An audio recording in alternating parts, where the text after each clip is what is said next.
தேர்தல் ஆணையம் ஜனநாயகத்தின் முக்கிய அமைப்பு. மக்கள் வாக்கு சுதந்திரத்தையும் தேர்தலின் நியாயத்தையும் காப்பாற்ற வேண்டிய மிக முக்கியமான அமைப்பு. ஆனால் கடந்த சில வாரங்களாக இந்த அமைப்பின் மீதான நம்பிக்கை கேள்விக்குள்ளாகியுள்ளது. அதற்கு காரணம் தொடர்ந்து கிளம்பி வரும் கடுமையான குற்றச்சாட்டுகள். திமுக, காங்கிரஸ், ஆர்ஜேடி, சிபிஐ போன்ற மற்ற மாநில கட்சிகளும் கேள்வி எழுப்பியுள்ளது. அதிலும் ராகுல் காந்தி சொன்ன வார்த்தைகள் பெரும் பரபரப்பை ஏற்படுத்தியுள்ளது. தேர்தல் ஆணையம் பாஜகவுக்காகவே வேலை செய்கிறது. நாங்க ஆதாரங்களுடன் பேசுகிறோம்.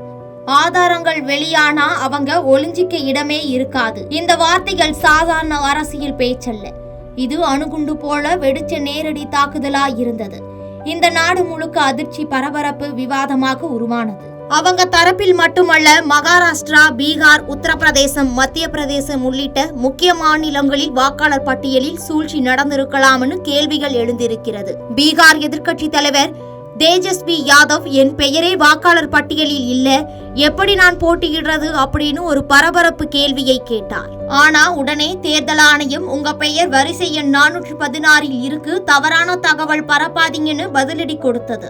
அதோட சேர்ந்து தமிழகத்துல கூட புதுசா 10% பேர், அதாவது வட மாநிலத்தவர்கள் வாக்காளர் பட்டியலில் சேர்க்கப்பட்டிருக்கிறார்கள் அப்படின்னு ஒரு புதிய தகவல் வெளியானது. இது தொடர்பாக முதலமைச்சர் கடிதம் எழுதி இருக்கிறதாகவும் பொன்முடி ஒரு பேட்டியில் தெரிவித்திருந்தார். இதுக்குள்ளேயே பல்வேறு மாவட்டங்களில் உள்ள மக்களும் எங்களோட பெயர் இல்ல, ஓட்டு போட முடியல, அவங்க ஆட்களை சேர்த்திருக்காங்கன்னு கருத்துக்கள் சொல்ல ஆரம்பிச்சாங்க. இது வெறும் ஒரு தவறு இல்ல, நம்ம நாட்டின் மக்கள் நம்பிக்கை கொண்ட ஒவ்வொரு ஓட்டையும் கேள்விக்குள்ளாக்குற விஷயம். இத்தனை கேள்விகளுக்கும் ஆணையம் சொல்வது என்ன? அதிக விமர்சனங்களால் மன அழுத்தம், அதிகாரிகள் ஒதுங்குகிற நிலை அப்படின்னு பதில் சொல்லி இருந்தது. ஆனால் மக்கள் கேட்பது ரொம்ப சாதாரணமான கேள்வி. நான் போட்ட ஓட்டு எண்ணப்பட்டதா இல்லையா? இந்த தேர்தல் உண்மையாக நடந்ததா இல்லையா?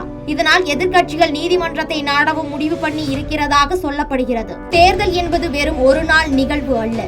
இது ஒரு குடிமகனின் எதிர்காலத்தை தீர்மானிக்கும் விஷயம். இத்தனை கேள்விகளுக்கும், மக்களுக்கு எழுந்திருக்கும் சந்தேகங்களுக்கும், ராகுல் காந்தி வைக்கும் குற்றச்சாட்டிற்கும் சரியான விளக்கம் அளிக்க வேண்டியது தேர்தல் ஆணையத்தின் கடமை. செய்திகளை உடனுக்குடன் தெரிந்து கொள்ள கீழ்கண்ட கேபிள் மற்றும் டிடிஎச் நெட்வொர்க்குகளில் எம்நாடு செய்தி தொலைக்காட்சியை காணுங்கள்.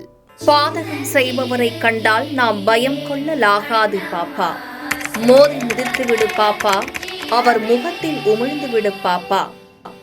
அண்மை செய்திகளை உடனுக்குடன் தெரிந்து கொள்ள இணைந்திருங்கள் எம்நாடு தொலைக்காட்சியுடன்.